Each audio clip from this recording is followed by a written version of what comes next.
Hello my friends, this is Ms. Lashkar and welcome to my channel Barak Polity. Once again, today I am going to teach you one party dominant system in India. One party dominant system means in India, that is Congress system or Congress dominance in India.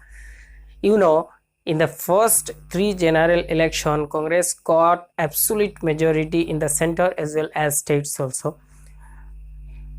In 1967, first time got challenges from the other parties, from the opposition parties. In the first time, 9 states, in the 9 state opposition party got majority and made government.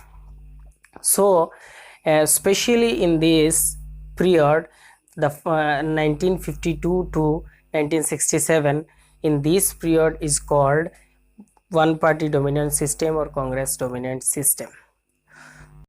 As a political science student, if you want to know about the Indian political system after independence or before independence also, you have to know the history of the Congress party or history of the Congress.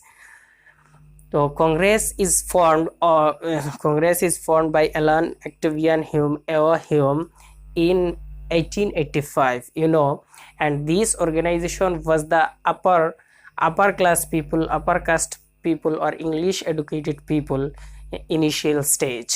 And this is formed because of the people, they are following the path of constitutional path. That means they are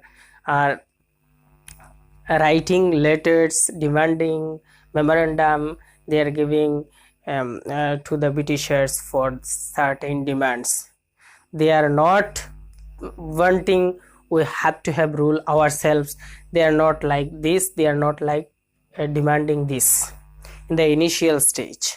Okay, in the initial stage mean 1885 to 1905, this process were going on.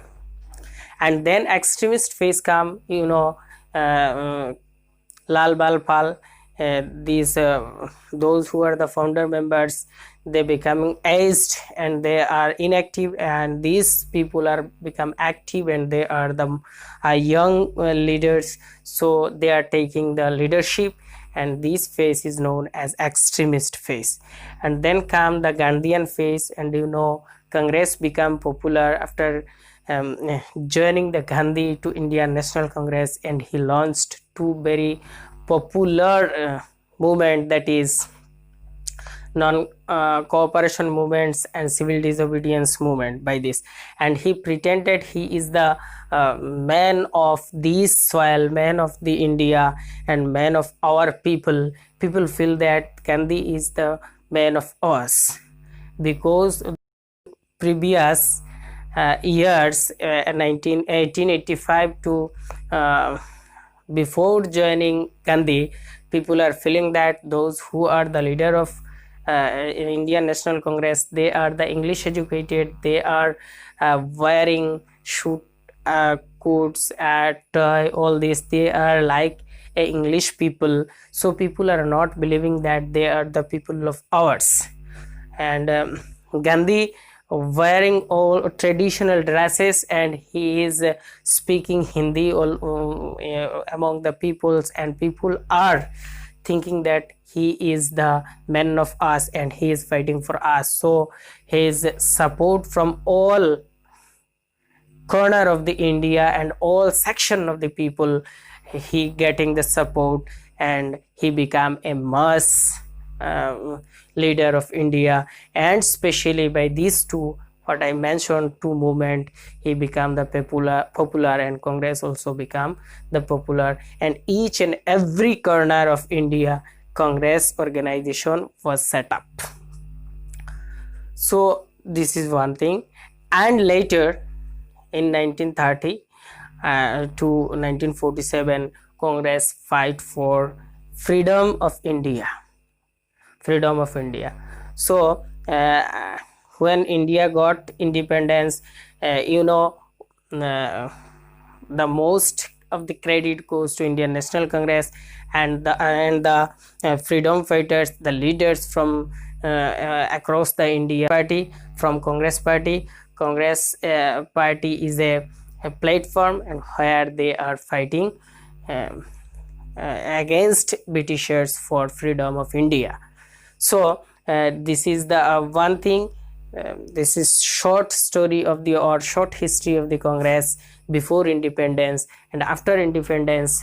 Gandhi wanted that this Congress as party or Congress should be an organization, as a social organization, unlike other NGOs, and as like they are doing service for the man, but don't involve into politics.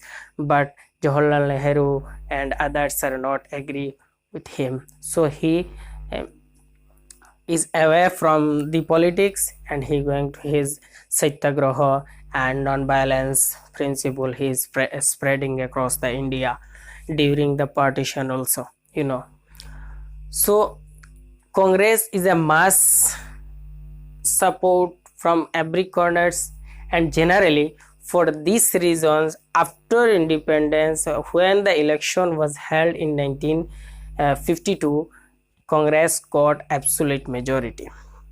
Congress got 361 seats out of 489 seats in 1952. In 1957, Congress got 371 seats out of 494 seats, and accordingly 62 also it's got absolute majority, 361 seat out of 494 seats, and most of the state legislative assembly Congress got absolute majority and made the government in various states and center also.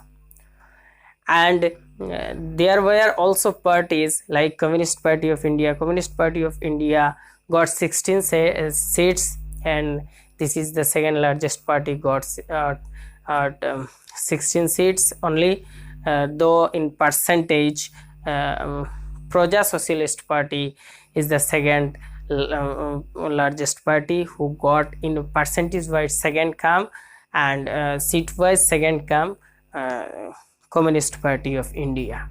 10% vote get Socialist Party, and 16 seats got Communist Party of India. So this is the election result of the first three general election. But one thing you have to know, in 1957 second general election, first time Communist Party of India came into power in the state of Kerala. They made a coalition government with the help of 5 independent MLAs. 126 members in the Kerala Legislative Assembly. Among these, 60 MLAs were owned from the Communist Party, and by the 5 independent MLAs they formed the first communist government, democratically elected, and it is the first non-Congress party formed any government in an Indian Union. So it is important. And in the first general election, though Congress were not got absolute majority in Travancore, Cochin, Odisha, in these areas they are not got absolute majority, but they are managed to form the government. Actually, you have to understand that Congress dominance is not up to the 1967, but up to 1989 also. Among these, only 4 years are ruled by the other parties, only 4 years, 77 to 89, and 89 to 2 years also. So we have to understand that at center, Congress domination up to 1990, and in the state assemblies, Congress domination, absolute domination up to 1967. So Congress, why Congress got absolute majority? There are some points I already mentioned, because of mass support for across the country, because of what? First, its fight against Britisher for freedoms. So it's one cause. Another cause is that charismatic leadership in Jawaharlal Nehru, Sardar Patel, J.P. Kriplani, Maulana Azad, so and so in Congress party. And another thing is that every ideological people have in the Congress party, because Congress as a platform, I already said that Congress as a platform, given a platform where every ideological people gathered here, and from here they're fighting freedom struggle. So it's a platform for everyone, every ideological people are here, so they are getting opportunities and they are getting advantage of this. Again, another thing is that association of Gandhi, they are getting absolute majority because Congress associated with Gandhi, though Gandhi was not involved directly in politics, but the legacy of Gandhi with the Congress. Okay, another thing is that for gaining this support, because the party, those party against party, they are not mass support from mass people supporting these parties or their organization, are grassroots levels into the village to village or state to state. This is another problem. So we can understand that these reasons made the advantage of Congress to becoming dominance position in first 3 general election. Okay. And other political parties are come out from the Congress, so Congress know the motive of these leaders, and Congress made in the first general election to a broad manifesto where from farmers to businessmen, everything included in this manifesto, every peoples, every communities, every areas people interest given importance in this manifesto, so they are getting advantage. And so that another thing is also, I have already told you that the charismatic leadership of Jawaharlal Nehru and others. So this is the Congress system, and Congress facing challenge in 1957 election first, then in 1967 non-Congress party came into power in 9 states.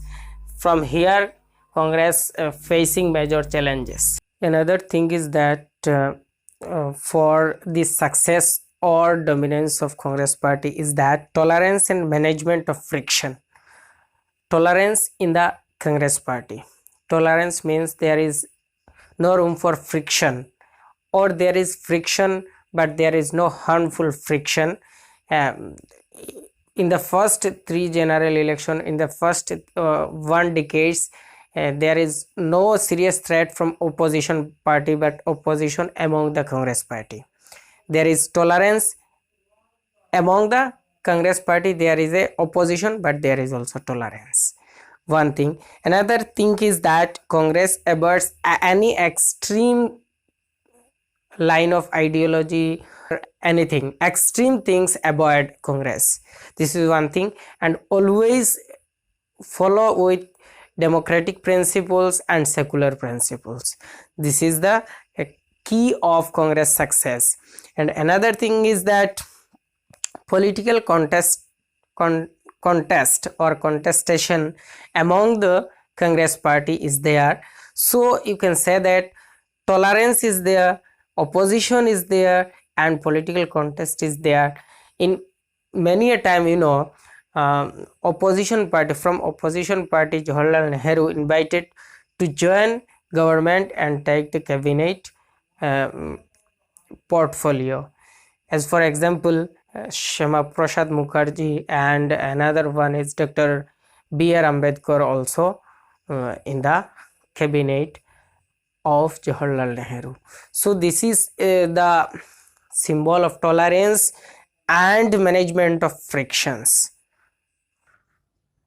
Except the Congress party or dominance, you have to know in this chapter also Socialist Party. The Socialist Party, you have to know when the Socialist Party formed and when it was separated from Congress. It was formed in 1934 and in 1948 it was become a separate party, though it was separate, but the leaders of the Socialist Party was in Congress also.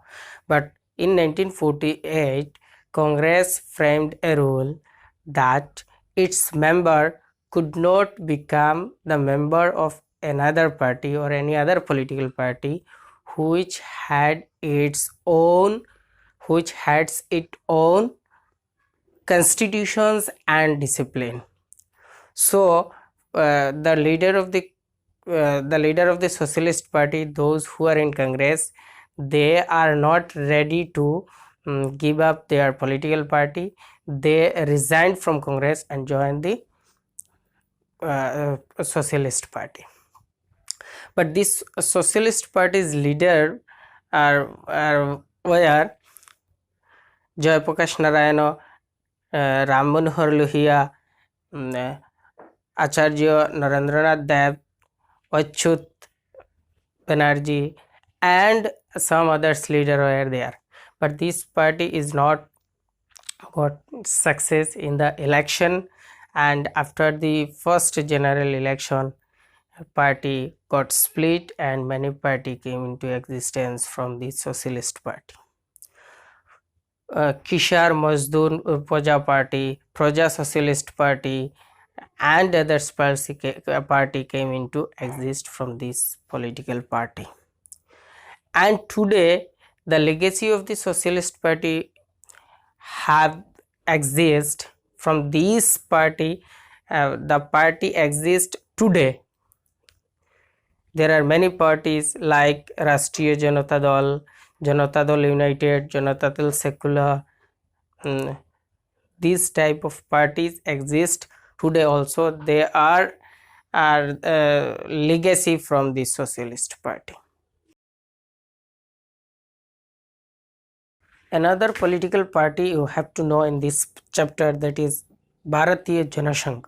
Bharatiya Janasangh was formed in 1951. Dr. Shama Prasad Mukherjee is the president, was the president, founder president of the Bharatiya Janasangh, and Dindayal Upadhyay, Balraj Madhok were also the leader of this party. This party is an extremist party.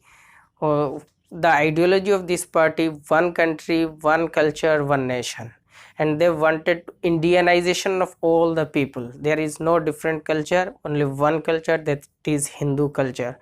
So in this chapter you have to understand the very important things. What is the important thing? If you summarize in a 1 minute, I want to say that you have to know what is the problems for establishing democracy.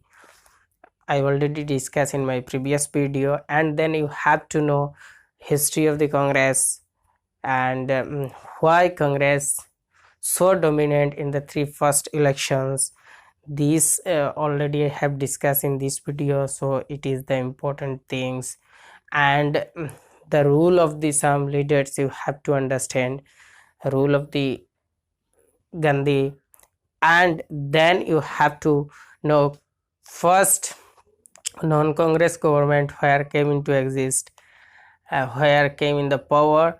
And another thing is that some political parties, that is Communist parties history you have to know, and Socialist Party, then Janasangh you have to understand. All these things you have to understand in this chapter. So far my understanding, whatever I understand, I try to bring it in front of you and make you understand Hope you all understand, and hoping in next video I will teach you another topic from another lesson. Thank you.